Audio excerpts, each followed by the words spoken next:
Eu quero falar com você agora que começou esse ano e falou assim: meu Deus do céu, eu tô doido da vida que eu não sei o que fazer com o meu dinheiro. Porque sobra tanto dinheiro de um ano para o outro, não é verdade? Você não sabe nem o que fazer. Eu vou receber agora o André Bona, que é educador financeiro, e vai conversar com a gente sobre educação financeira, as oportunidades de investimento para o ano de 2018. Certo, André? Certo. Boa noite, seja bem-vindo. Obrigado, Fábio. Boa noite. Às vezes a gente recebe muito dinheiro e não sabe o que fazer, não é? Exato, exato. Será que é porque a gente vive em crise no país? Na verdade, não é isso. É muito uma questão de educação financeira, né? De conhecer os produtos bancários, as alternativas que existem para cada pessoa dentro daqueles objetivos que cada um tem de vida. Então, as pessoas normalmente têm objetivos de vida e existem produtos financeiros que ajudam a alcançar esses objetivos. Só que, como você mesmo falou agora há pouco, são muitas letras, muitas siglas e, por falta de entendimento, a gente acaba não sabendo o que fazer. Esse é o comportamento que acaba sendo normal, padrão. Pois é, aí porque a pessoa não entende, então ela fala, eu vou pôr na poupança mesmo e deixa lá, e acaba perdendo dinheiro, não é verdade? Exatamente. Na pior das hipóteses, ele vai ter o pior investimento disponível no mercado financeiro, que é a poupança. Tá. Às vezes ele pode até não perder, mas normalmente a poupança é a pior opção de investimento para quem tem algum recurso e quer aplicar. Agora, falando sério, né? A gente sabe que algumas pessoas, por exemplo, venderam um imóvel, um automóvel, ou estão planejando-se financeiramente para ter dinheiro, por exemplo, para pagar uma faculdade, alguma coisa nesse sentido, e acabam colocando dinheiro na poupança. Perfeito. Quais são, para essas pessoas que querem investir, que têm o dinheiro na mão, os itens mais importantes que o investidor tem que pensar primeiro? Ou seja, quais são as considerações iniciais que esse investidor tem que ter? Bom, basicamente, todo mundo tem que ter claro que o investimento é um meio, ele não é um fim. Tá. Então, um meio que vai ajudar a pessoa a realizar algum objetivo na vida. Seja um objetivo de consumo, comprar um carro, comprar uma casa, pagar uma faculdade, uma qualificação profissional, um MBA, coisas nesse sentido. E também a formação da reserva de aposentadoria, que é a formação de patrimônio para longo prazo, para ajudar a custear, né, a vida depois que a pessoa se aposentar e sair do mercado. Então, a primeira coisa que a pessoa tem que ter em mente, com clareza, é quais são os objetivos e necessidades que ela tem para um determinado montante. Porque os produtos de investimento têm finalidades e servem para determinadas coisas. Então, não adianta ela tentar escolher um investimento sem entender exatamente qual o objetivo financeiro que ela quer exatamente atingir. No caso, por exemplo, a gente vê que as pessoas, elas até têm vontade de entender sobre o assunto, mas é tanta coisa diferente, tantos produtos que nós temos, que a pessoa não sabe aonde investir. Tem alguma dica que você poderia dar para esse investidor que está com o dinheiro na poupança, de algo que seja melhor do que a poupança? Existem várias alternativas, né? Normalmente, o que faz um investidor ter o dinheiro na poupança, além do desconhecimento, é uma necessidade de um resgate imediato desse recurso, que a poupança dá isso. Ele passa o cartão e saca o dinheiro quando quiser para qualquer emergência, qualquer necessidade. Às vezes até vinculado com a conta, né? Vinculado com a conta, no sábado, no domingo, isso realmente é muito prático, né? E também é fácil de guardar, você não tem mínimo, não tem nada disso.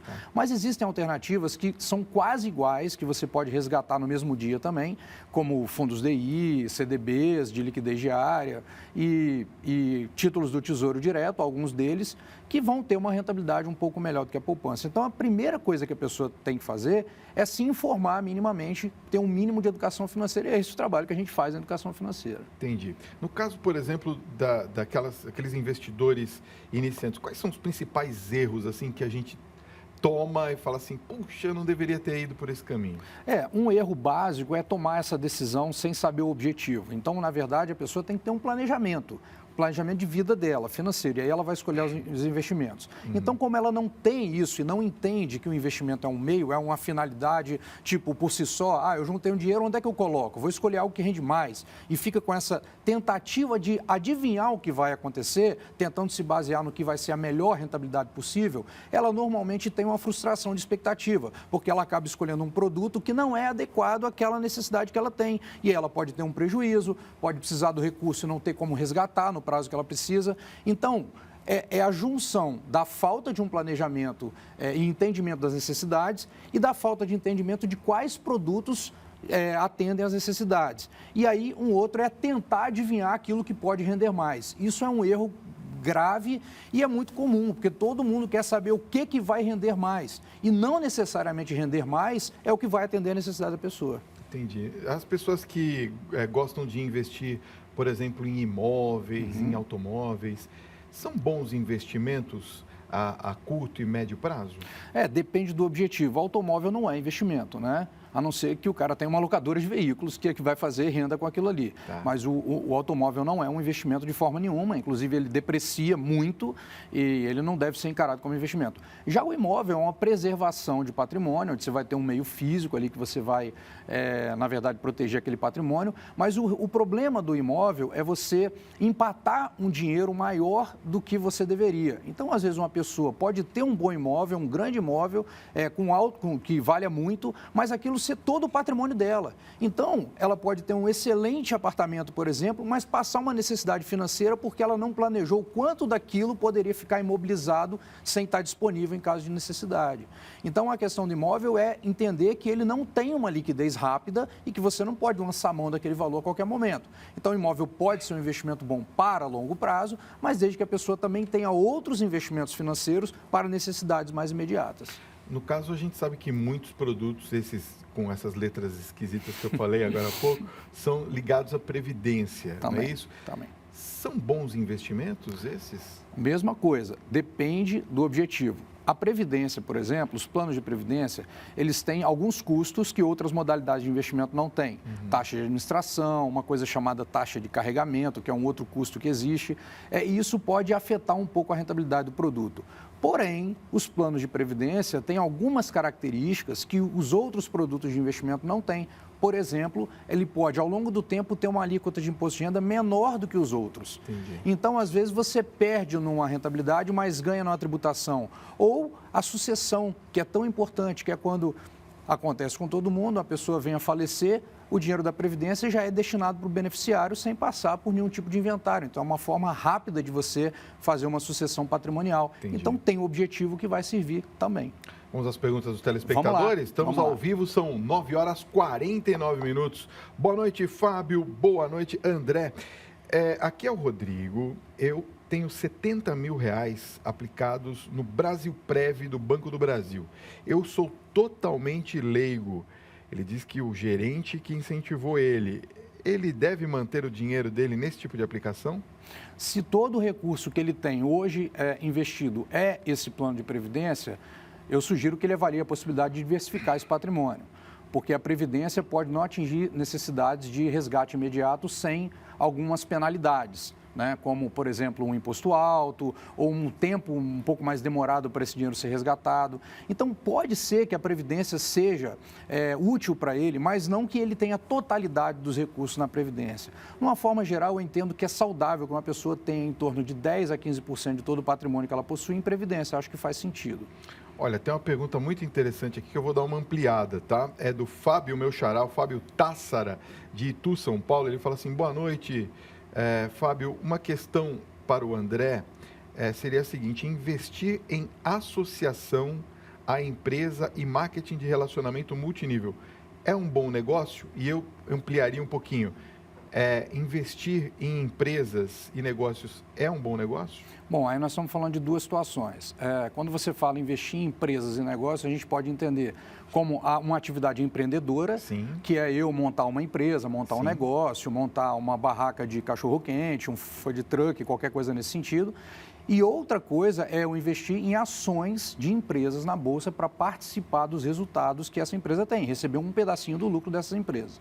Então, investir em negócios na economia real é sempre a perspectiva mais lucrativa, mas perspectiva e expectativa, o que não significa, em hipótese nenhuma, a garantia de que isso vai ter a melhor rentabilidade, porque existe muito risco associado ao empreendimento direto. Você pode não conseguir ter clientes, você pode quebrar. Então, esses riscos são inerentes à atividade empreendedora. Então, isso não é um investimento em mercados financeiros, é um investimento diferente. Então, isso deve ser pesado também quando o investidor vai tomar uma decisão de onde aplicar, entender qual o risco que ele está correndo na hora que ele toma essa decisão.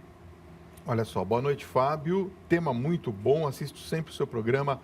Parabéns, muito obrigado.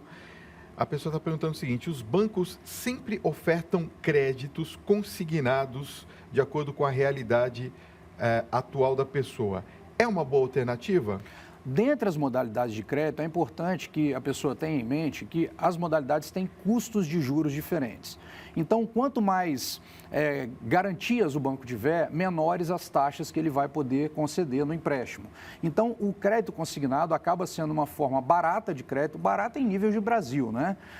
Mas mais barato que as outras, em função da garantia do desconto em folha. Então, ela vai ser sempre muito mais barato do que um crédito, por exemplo, no cartão, no cheque especial, um rotativo de cartão de crédito, ou créditos, empréstimos como o CDC, que não é descontado em folha, mas você paga parcela no banco. Então, dentre as modalidades de crédito, ele é uma das mais baixas em termos de juros. E também mais fáceis de se conseguir, não é? Porque você acaba vinculando com o recebimento e os bancos preferem dessa maneira. Exatamente, né? É mais garantido para o banco. Mais garantido para o banco. Olha, o Gabriel de Porto Ferreira, São Paulo, um abraço a Porto Ferreira, obrigado pelo carinho da audiência. Ele diz assim, boa noite, Fábio. Olha, o investimento no Tesouro, André, Tesouro Direto, muitas pessoas têm dúvidas a respeito disso, de como funciona. Uhum. Ele queria uma rápida explicação de como que funciona essa aplicação do Tesouro Direto e como que pessoas com uma renda mensal comum, pequena até, poderia ter esse recurso. Bom, o investimento no Tesouro Direto nada mais é do que você emprestar dinheiro para o governo federal e receber isso depois de um tempo com juros. Existem 3 modalidades principais de investimento no Tesouro Direto. Um título chamado Tesouro Selic, que acompanha a taxa Selic da economia. Vamos colocar que é uma aplicação conservadora que todo dia vai subir, tá? Para ficar mais simples. Tem o Tesouro Pré-fixado, que é uma taxa que você já sabe qual que é, só que ela só é garantida se você levar o título até o vencimento. E tem o Tesouro IPCA, que é um investimento para mais longo prazo, que acompanha a inflação e mais uma taxa de remuneração, que aí é para 2035, 2045, então, que também tem a garantia se você levar até o vencimento. Então, comparando com a poupança, o título do Tesouro Selic seria o mais comparável e mais adequado. Basta que você faça o cadastro em alguma corretora de valores e a corretora vai te dar uma plataforma que vai te permitir fazer a sua aplicação no Tesouro Direto sem problema nenhum. Você manda o dinheiro para a corretora, vai lá, faz a aplicação no Tesouro e você comprou esse título e todo dia ele vai estar tendo a rentabilidade de acordo com a característica do título. Olha, tem uma pergunta a esse respeito também que chega para a gente do Wagner. Ele está perguntando quais são os cuidados que ele tem que ter com empresas privadas que não são as instituições bancárias, mas que trabalham com investimentos. Bom, não sei se eu entendi direito a pergunta, mas vamos lá. As instituições bancárias, as instituições financeiras, elas emitem títulos, né, CDBs, LCIs, aplicações financeiras, que são reguladas no mercado financeiro. Tem as empresas que emitem títulos que também são regulados no mercado financeiro para captar recursos. Por exemplo, as chamadas debêntures, que é quando você empresta para uma grande empresa um capital e isso é tudo regulado. Agora, tem outros tipos de empresa que podem existir e fazer promessas de investimento que não estão necessariamente regulados no mercado. Então, o cuidado que tem que ter é você consultar na CVM, na Comissão de Valores Mobiliários, se aquela empresa é uma instituição credenciada como algum tipo de participante do mercado. Porque existem vários participantes do mercado. O importante é que ela seja credenciada a fazer essa atividade. Qualquer empresa, qualquer instituição, ela tem, para trabalhar com investimentos financeiros, ela tem que estar regida pelas normas da Comissão de Valores Mobiliários. Então, isso precisa ser verificado. Quer dizer, tem que se verificar principalmente a idoneidade da empresa. Exatamente. Sem dúvida. Dinheiro é um assunto relacionado à confiança estritamente. Dizem que o dinheiro não leva desaforo, não é isso? De forma nenhuma. Muito bem, olha só. Boa noite, Fábio. Aqui é o Dr. Osmar e a Maria Luísa. Adoramos o seu programa. Parabéns pelo tema. Muito obrigado. Está perguntando se juros compostos é legal no Brasil? É legal no Brasil, tanto nos empréstimos quanto nas aplicações. Juros compostos, ele não é bom nem ruim, tá? Ele é os juros compostos. Se você é um devedor, ele vai ser pior para você, ele vai dificultar mais o seu pagamento da dívida. Mas se você é uma pessoa que guarda dinheiro, os juros compostos vai agir ao seu favor. Então, os juros compostos é o juros compostos. Como você vai se relacionar com ele é que vai ser uma dor de cabeça ou não para você. Olha só, tem muita gente perguntando aqui a respeito de investimento de pequenos montes. Por exemplo, 14 mil reais. Tem aqui uma telespectadora de Goiânia, Goiás, ela está falando assim, Fábio, eu tenho 14 mil reais na poupança. Eu sou investidora moderada. Gostaria que o André me desse uma sugestão de algo melhor. Perfeitamente. Não é muito difícil. O valor não é muito alto, não é né? mas não é impeditivo dela melhorar essa rentabilidade, Tá. não é. O que a gente sugere é que qualquer investidor, quando ele comece a formar o seu patrimônio de investimento, ele mantenha em torno de 6 vezes a renda dele numa aplicação disponível para resgate em qualquer necessidade. É o que a gente chama de reserva de emergência. Se a pessoa perde emprego, se ela se acidenta, se acontece alguma coisa com o familiar, ela tem um recurso que ela pode usar, lançar mão, que não corre risco e sem prejudicar o restante das finanças dela. Então, as modalidades que atendem a isso são a poupança é uma delas, na menor rentabilidade, o título Tesouro Selic, do Tesouro Direto, fundos DI, que são fundos de liquidez diária que sempre sobem, né? Assim, todo dia ele vai sendo corrigido nesse sentido, e CDBs de bancos de liquidez diária. O que ela tem que se atentar nos fundos DI e nos CDBs de bancos é a taxa que ela vai conseguir. Então, nos fundos DI, ela tem que procurar um fundo DI com a taxa máxima de 0,3% de administração ao ano. E no CDB de liquidez diária, ela tem que conseguir algo em torno de próximo de 100% do CDI. Então, são essas 3 alternativas que ela tem diretamente para melhorar a rentabilidade desse capital. Olha, uma pergunta muito inteligente aqui do Arnaldo, de São José do Rio Preto. Ele fala assim: Fábio, pergunta para o André sobre o investimento em bitcoins. Bitcoin é uma moeda digital, vamos dizer assim. Uma criptomoeda. Qual que é a empresa que tem credibilidade para vender Bitcoin? Bom, essa história do Bitcoin é polêmica, né? É muito polêmica. É muito polêmica porque qualquer empresa, qualquer negócio, qualquer coisa que você invista, você tem que enxergar alguma utilidade daquilo. Né? Então, por exemplo, quando eu invisto em ações de uma empresa que fabrica alimentos, eu sei que o alimento tem uma utilidade para várias pessoas, as pessoas compram isso e comem isso. As empresas que fabricam carros fabricam coisas úteis, celulares, tablets, caneta, tudo isso tem uma utilidade. O Bitcoin ainda tem uma nuvem negra sobre essa situação da utilidade dele, para que ele serve. Então, esse valor do Bitcoin, ele ainda é muito discutido se esse valor realmente faz sentido. Então, hoje o Bitcoin representa um investimento de alto risco, de fortes oscilações, e então eu recomendo muito cuidado na avaliação de Bitcoin. E se você quiser tomar uma decisão dessa, que você pense em um montante muito pequeno do seu capital. Porque, embora a possibilidade de rentabilidade seja elevada, o risco também é muito elevado. Para a gente encerrar, temos 30 segundos aqui. É uma pergunta que vem de Porto Ferreira. Eu gostaria de saber do André sobre consórcios. É um bom investimento? Na verdade, o consórcio é uma forma de você adquirir um determinado bem. Ele não pode nem ser considerado um investimento porque você paga o valor do bem mais uma taxa de administração. Tá. E a característica do investimento é você ter um montante e receber um montante maior. Nesse caso, você recebe um montante menor do que aquilo que você pagou. Mas é uma forma de uma compra programada que facilita a vida de muitas pessoas que queiram adquirir um bem e tem o prazo para esperar. Tá certo. Quer dizer que se alguém estiver no meio do caminho, também pode, de repente, se arrepender e sair do consórcio. Mas aí tem as regras, né? Pode ser que não consiga sacar o dinheiro, entendi. nem nada disso. Ok. Bom, eu quero colocar os contatos, está aqui na tela, né? Olha lá, blog de valor. Eu queria que você acessasse andrebona.com.br. E tem um 0800, esse 0800 Sim. é para tirarem dúvidas? 0800, as pessoas que acompanham o nosso trabalho podem ligar para esse 0800, que tem a nossa equipe lá, que pode tirar algumas dúvidas mais pessoais. Ótimo. E dar algum encaminhamento de como que a pessoa Maravilha. pode resolver as questões. Está aqui, é 0800 033 3399. Exatamente. André, muito obrigado Eu que pela sua agradeço, presença. Fábio. Foi incrível o Valeu. nosso papo aqui.